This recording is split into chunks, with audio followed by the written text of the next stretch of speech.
देशाच्या इतिहासात पहिल्यांदाच असं झालं असेल की सुप्रीम कोर्टाने पॅसिव्ह युथेनेशियाला परवानगी दिली. आता पॅसिव्ह युथेनेशिया म्हणजे काय, तर थोडक्यात सांगायचं तर विड्रॉल ऑफ लाईफ सपोर्ट आणि मराठीत सांगायचं झालं तर निष्क्रिय इच्छामरण. म्हणजे एखादी व्यक्ती जर बराच काळ व्हेजिटेटिव्ह स्टेटमध्ये असेल किंवा तिची कंडिशन अशी असेल की कोणत्याही ट्रीटमेंटचा तिच्यावर परिणामच होत नाही, कोणत्याही ट्रीटमेंटला ती रिस्पॉन्डच करत नाही आणि कंडिशन इरिव्हर्सिबल झालेली आहे, तर अशा केसेसमध्ये त्या व्यक्तीचा लाईफ सपोर्ट काढून इच्छामरण देण्याचा अधिकार सुप्रीम कोर्टाने दिलेला आहे. आता याच्यामध्ये सुप्रीम कोर्टाचा काय संबंध, तर 2018 साली common cause versus union of India या केसमध्ये सुप्रीम कोर्टाने असं जजमेंट दिलं होतं की आर्टिकल 21च्या अंडर जसं right to live with dignity हा फंडामेंटल राईट आहे, त्याचप्रमाणे right to die with dignity हा सुद्धा एक फंडामेंटल राईटच आहे आणि तेव्हापासून passive euthanasia is legal in India.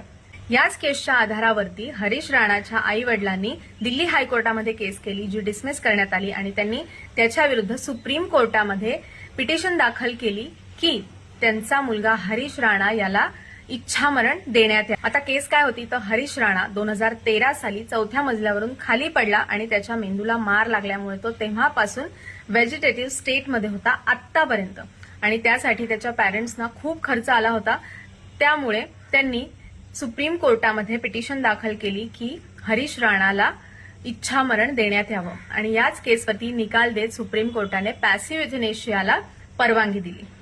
Point to be noted, passive euthanasia and active euthanasia are different. Active euthanasia is still illegal in India. माहिती ऐकून तुमच्या ज्ञानात भर पडली असेल तर तुमच्या 4 डॉक्टर मित्रांना सुद्धा फॉरवर्ड करा आणि त्यांच्याही ज्ञानात भर पडा आणि माझे व्हिडिओज आवडत असतील तर माझ्या पेजला फॉलो करायला विसरू नका.